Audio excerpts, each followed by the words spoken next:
warahmatullahi wabarakatuh. Waalaikumsalam warahmatullahi wabarakatuh. Hamdan syukran lillah, sholatan wassalamun ala rasulillah wa ala alihi wa sahbihi wa mawalah wa man tabi'ahu ila yaumil qiyamah, amma ba'du. Puji syukur marilah kita ucapkan kepada Allah Subhanahu wa taala yang telah memberikan kita rahmat dan nikmat-Nya. Selawat beserta salam tidak lupa kita kirimkan buat Nabi kita yakni Nabi Muhammad sallallahu alaihi wasallam dengan ucapan Allahumma sholli ala sayyidina Muhammad wa ala ali sayyidina Muhammad. Yang sama-sama kita hormati Bapak Pengawas SDN 02 Gadung Sulian, yang sama-sama kita hormati Ibu Kepala Sekolah SDN 02 Gadung Sulian, dan yang sama-sama kita hormati Bapak Ibu Majelis Guru yang hadir pada pagi hari ini. Baiklah Bapak Ibu semuanya, untuk mengawali kegiatan kita pada pagi hari ini, marilah kita awali dengan membaca basmalah. Baiklah Bapak Ibu semuanya, untuk menghemat waktu, kita pada hari ini akan melaksanakan kegiatan observasi penilaian kinerja Kepala Sekolah SDN 02 Gadung Sulian 4 Juni 2024 dengan tema siklus peningkatan kualitas praktik pembelajaran yang akan disampaikan oleh Ibu Kepala Sekolah. Kepada Ibu kita persilahkan.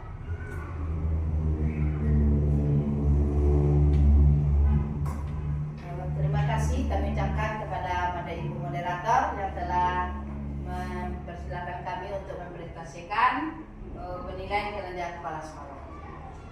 Pertama sekali kami mengucapkan Assalamualaikum warahmatullahi wabarakatuh. Waalaikumsalam warahmatullahi wabarakatuh. Puji dan syukur kepada Allah Subhanahu wa taala karena berkat rahmat dan karunia beliau kita masih diberi kesempatan untuk datang ke sekolah kita ini, itu dengan acara pada hari ini yaitu observasi penilaian kinerja kepala sekolah SD 02 Gadung Sulian itu pada tanggal 4 Juni tahun 2024. Selamat kirim salam kepada Nabi besar Muhammad sallallahu alaihi wasallam dengan mengucapkan Allahumma shalli ala sayyidina Muhammad wa ala ali sayyidina Muhammad. Yang kita hormati Bapak Pengawas yaitu Bapak Saprianto MPD, yang sama-sama kita hormati Ibu Noparita sebagai Ketua Kombel di sekolah kita ini, dan yang sama-sama kita hormati rekan-rekan majelis guru, itu guru hebat SD 02 Gadung Sulian. Baik, pada kesempatan ini kami akan mempresentasikan yaitu dengan tema siklus peningkatan kualitas praktek pembelajaran. Bapak Ibu yang kami hormati, itu pembelajaran dengan pengertiannya yaitu pembelajaran merupakan suatu proses perubahan tingkah laku yang dilakukan secara sengaja untuk memperoleh pengetahuan, keterampilan, nilai dan sikap dari pengalaman yang dilalui. Dalam proses pembelajaran terjadi interaksi antara pendidik, peserta didik, dan sumber belajar pada suatu lingkungan belajar. Kemudian prinsip-prinsip pembelajaran itu berpusat pada peserta didik. Itu pembelajaran harus berpusat pada peserta didik agar mereka dapat terlibat aktif dalam proses belajar dan mengembangkan potensi diri secara optimal. Dengan melakukan, peserta didik akan lebih mudah memahami konsep jika mereka dilibatkan secara langsung dalam proses pembelajaran melalui kegiatan praktik, eksperimen atau proyek. Kemudian prinsip yang ketiga, pengalaman bermakna. Materi pembelajaran harus dikaitkan dengan pengalaman pengalaman nyata peserta didik agar lebih bermakna dan mudah dipahami. Kemudian prinsip yang keempat, motivasi dan minat. Peserta didik akan lebih mudah menyerap informasi jika mereka memiliki motivasi dan minat yang tinggi terhadap materi yang dipelajari. Prinsip yang kelima itu perbedaan individual. Setiap peserta didik memiliki gaya belajar, kecepatan belajar, dan kemampuan yang berbeda-beda. Pembelajaran harus disesuaikan dengan perbedaan individual ini. Kemudian yang berikutnya, metode pembelajaran.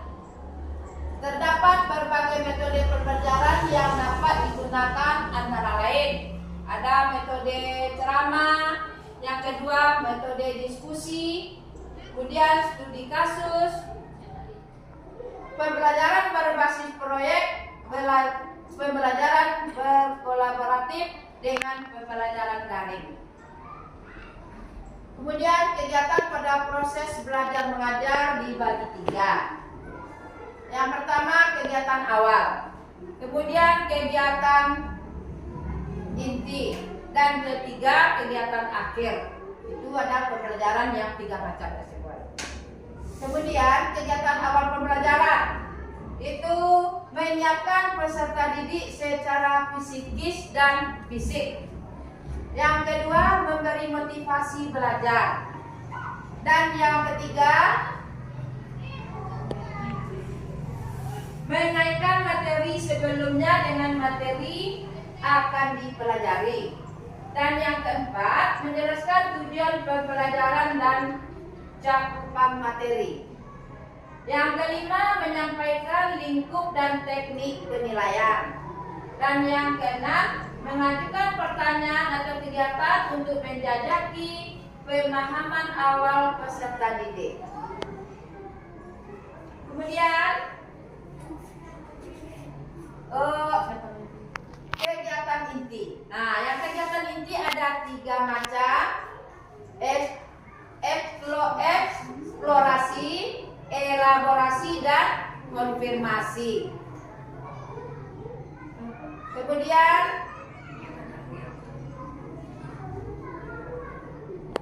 merangkum pembelajaran. Kemudian kita evaluasi pembelajaran.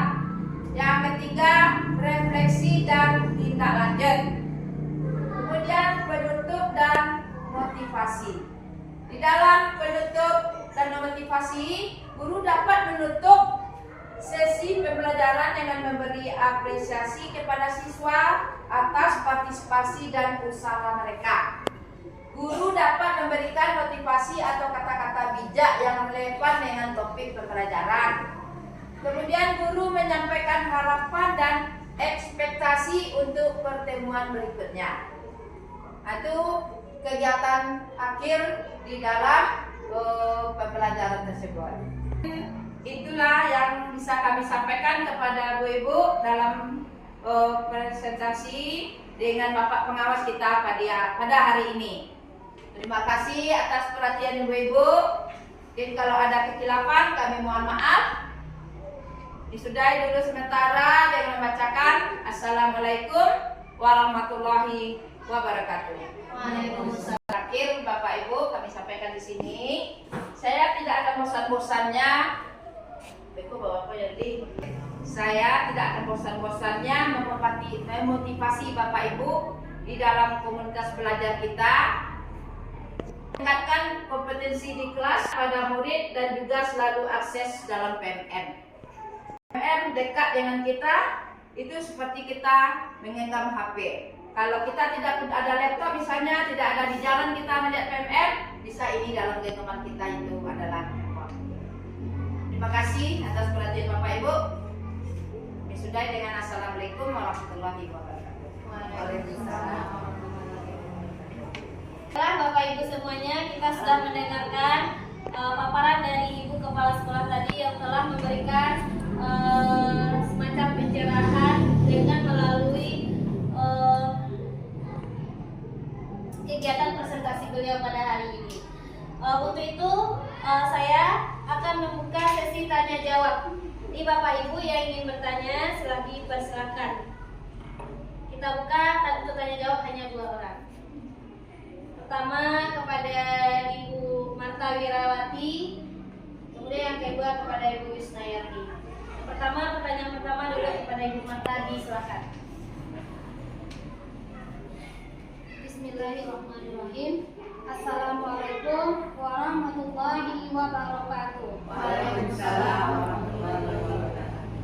Terima kasih banyak mengucapkan kepada moderator yang telah memberi atau mempersilahkan kepada kami untuk mengajukan suatu pertanyaan. Sesuai dengan apa yang telah disampaikan oleh Ibu Kepala Sekolah tadi, ada yang ingin kami tanyakan Bu. Mungkin tadi sudah Ibu terangkan, namun masih ngambang bagi kami, yaitu bagaimana cara memotivasi siswa supaya lebih bersemangat lagi di dalam pembelajaran. Hanya itu pertanyaan dari kami. Assalamualaikum warahmatullahi wabarakatuh. Waalaikumsalam warahmatullahi wabarakatuh. Kemudian kami persilakan kepada Ibu Yusnayarni untuk bertanya. Bismillahirrahmanirrahim. Assalamualaikum warahmatullahi wabarakatuh. Waalaikumsalam. Terima kasih untuk Ibu Moderator. Bapak Ibu, dari uraian Ibu tadi mungkin ada yang kami tidak paham atau kami selama mengikuti PMM ini tentang kiat-kiat Bu, kiat-kiat bagaimana agar guru bisa aktif dalam dengan pombel, dalam pombel. Hanya itu Bu, terima kasih. Assalamualaikum warahmatullahi wabarakatuh. Waalaikumsalam warahmatullahi wabarakatuh. Terima kasih kepada Ibu yang sudah bertanya. Tadi kita ulangi pertanyaan yang pertama Bu, yaitu yang pertama dari Ibu Marta Wirawati. Pertanyaannya, bagaimana cara memotivasi siswa supaya semangat dalam pembelajaran? Kemudian yang kedua, Baik, terima kasih kepada Ibu Marta dan Bu Yusnayarni yang telah bertanya kepada kami. Kami jawab pertanyaannya. Itu untuk Ibu Marta.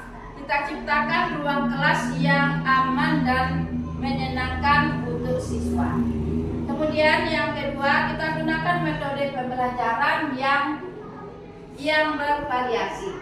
Kemudian yang ketiga, kita gunakan S-banking di sela-sela pembelajaran. Kalau kita sudah laksanakan yang 3 ini, anak kita pasti menyenangkan untuk belajar. Kemudian yang pertanyaan dari Ibu Yusnayarni, baik, kami jawab. Kita jadikan PMM ini satu-satunya rujukan utama Bapak Ibu untuk belajar, mengajar dan berkarya di sekolah, di kelas kita masing-masing. Kemudian kita yang keduanya, kita angkat satu topik yang terjadi di kelas Bapak Ibu. Apa topiknya? Yang satu topik saja kita angkat, itu bisa kita, anak-anak kita, giat guru untuk bisa aktif dalam komunitas belajar. Kemudian yang terakhir itu saling berbagi praktik bagi pombel sekolah. Misalnya Bu Nova sebagai ketua pombel sekarang saling berbagi, nanti Bu Nova di dalam kita melaksanakan PMM di setelah anak kita pulang sekolah. Kita utamakan misalnya hari Jumat kita pulang sekolah, anak kita pulang jam 11:30, kita laksanakan PMM kita dan kita laksanakanlah pombel tadi. Kita laksanakan dengan dipimpin oleh ketua pombel Ibu Nova Dita. Mungkin itu jawaban mengenai PMM dari pertanyaan Ibu Yusnayarni tadi. Mungkin Ibu sudah puas dengan jawaban kami. Alhamdulillah. Lebih puas, mungkin itu saja. Ya. Bapak Ibu semuanya, itulah yang disampaikan oleh Ibu Kepala Sekolah kita tadi. Mudah-mudahan apa yang beliau sampaikan dapat kita terapkan di kelas kita masing-masing dan pombel kita hendaknya berjalan dengan sesuai dengan apa yang kita harapkan. Saya sebagai moderator mohon maaf bila ada kesalahan. Saya tutup dengan wabillahi taufik wal hidayah. Wassalamualaikum warahmatullahi wabarakatuh. Waalaikumsalam warahmatullahi wabarakatuh. Video tadi